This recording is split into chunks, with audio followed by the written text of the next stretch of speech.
गे माई दुभिया भोजन करो समाहे चकेबा लागे गेल पान के दुकान। गे माई से हो पान खेलनी भैया से सभे भैया रंग गेल बत्ती सो मुखदान।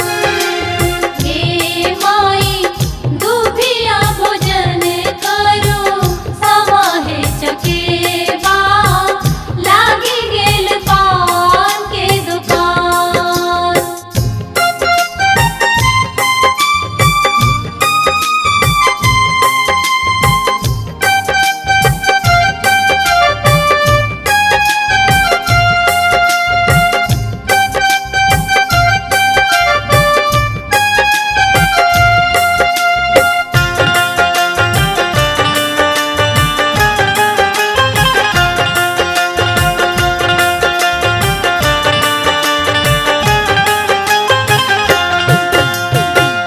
धान भोजन करो समाहे चकेबा लागे गेल सिनुरक दुकान।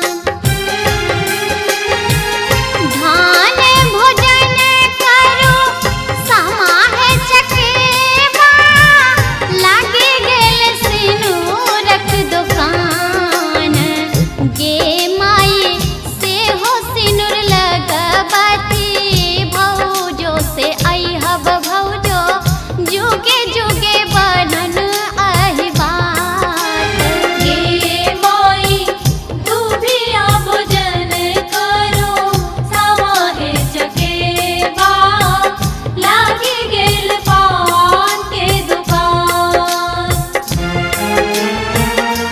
आगे डी होली सामा जाय छै सासुर किछु गहना चाही। गे डी होली आगे डी होली सामा जाय छै सासुर किछु गहना चाही। गे डी